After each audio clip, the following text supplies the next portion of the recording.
Hello, and welcome to our channel.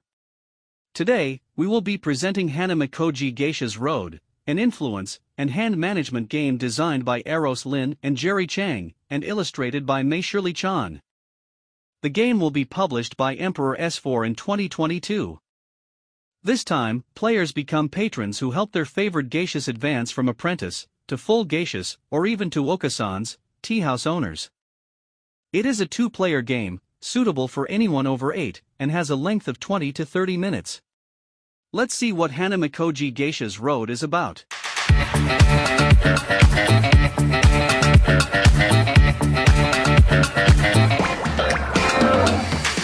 We are using a prototype for this review.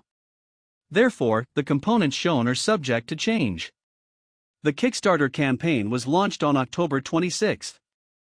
Apart from the rulebook in English, the game has 1 starting player marker, 2 reference cards, 5 scoring markers, 5 tea house cards, 5 geisha standees, 5 geisha row cards, 8 action markers, 4 of each color, 9 lantern cards, with a dark and light side each, and 20 item cards, 4 of each color, numbered from 1 to 4. The game also comes with an expansion called Guest Expansion. It includes 1 rulebook, 2 reference cards, and 15 guest tokens, 3 of each color. Let's start with the game preparation. First, place the tea house cards randomly in the play area, creating a circle. Next, shuffle the item card deck and place it face down in the center of the circle. Then, put the geisha standees on top of the matching tea house card. We laid them next to the cards for filming purposes. Finally, divide the lantern cards into 2 decks and organize the cards as follows. Create a full geisha promotion deck using lantern cards with the light side up. Place 3 cards showing 4 lanterns at the bottom of the deck, and 2 cards showing 3 lanterns on top. The remaining cards will be used to create the Okasan promotion deck. Using the dark side of the cards, place 3 cards showing 2 lanterns at the bottom of the deck and a card showing 3 on top. Now, let's have a look at the player's area. Place the geisha row cards in any order between the 2 players, creating a row. The player who has come back home most recently takes the starting player marker. Put the scoring marker in the middle of their matching geisha row card. The starting player has to select one of them to move to their side as a starting tiebreaker. Then, the opponent will pick another one. Next, each player takes a set of 4 action markers of the same color and places them face up in front of them. Finally, each player receives 6 item cards. They should be kept hidden from the other player. Now, we will be ready to start playing. Beginning with the starting player, players alternate turns as follows. First, draw a card from the item card deck. Then, choose one of the 4 actions markers, flip it face down, and perform the corresponding action. Finally, depending on the color of the item card played, the player will move the matching geisha in a clockwise direction as many spaces as the number on the card. Let's analyze the 4 possible actions. With the reveal action, you will immediately play an item card from your hand into your area, below the respective object and color. In this example, we've played a blue kimono, which should be placed below this card, creating a column. Then, have a look at the number that appears on the card to know how many spaces must the matching geisha move. This time, since we have played a value 3 blue card, we have to move the blue geisha 3 spaces on the tea house card circle. The intrigue action allows you to play an item card face down next to your area. You will have to place it under the intrigue action marker and discard another card from your hand, face down.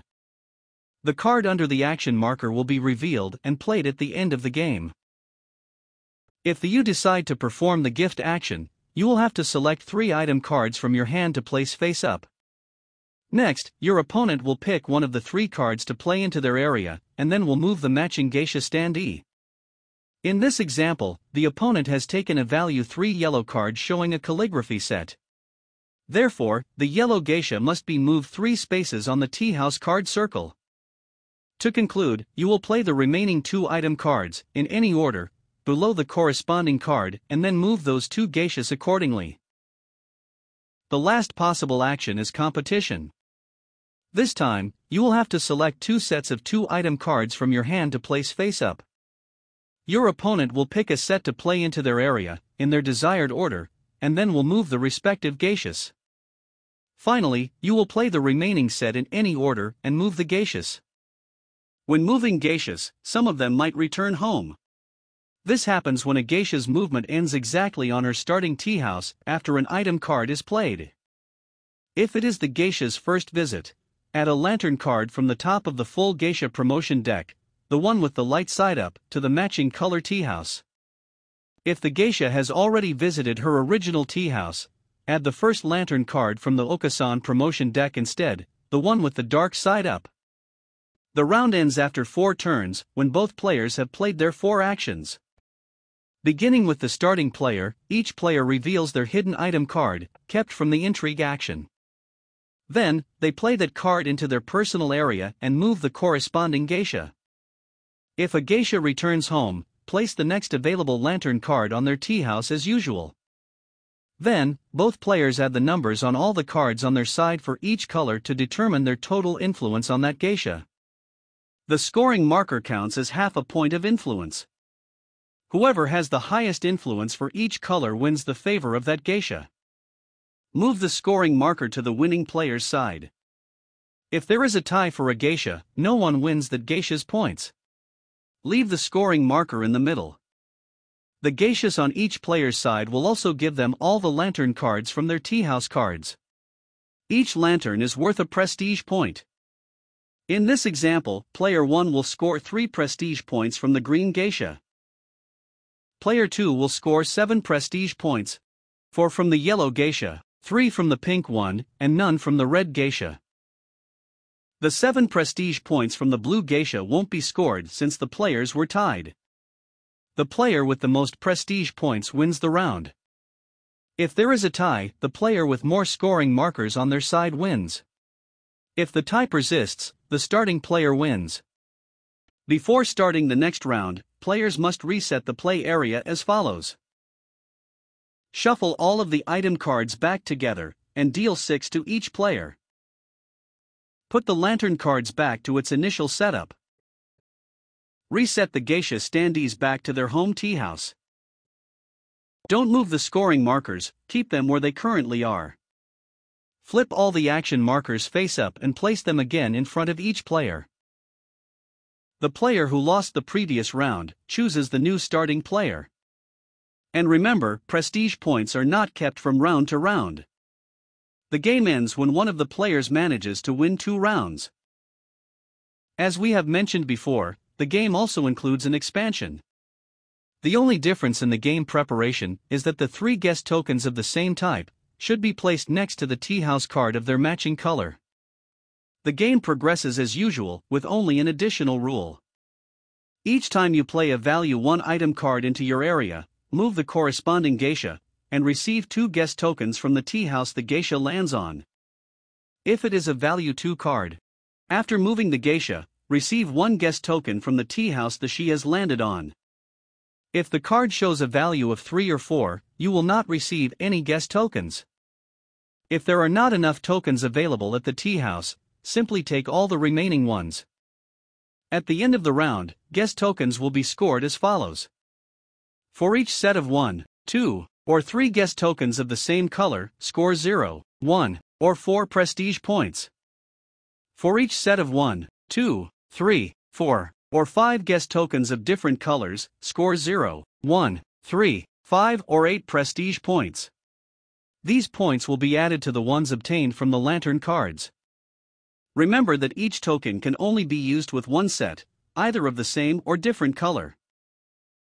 When restarting a new round, also reset the 3 guest tokens of each color next to their original tea house card. The theme is implemented really well. The fact that there are 2 different areas makes you feel that you are performing your actions as a patron hidden in the shadows, while the geishas develop their skills when they visit the different tea houses. If you enjoy playing the original Hanamikoji, you will certainly like this game.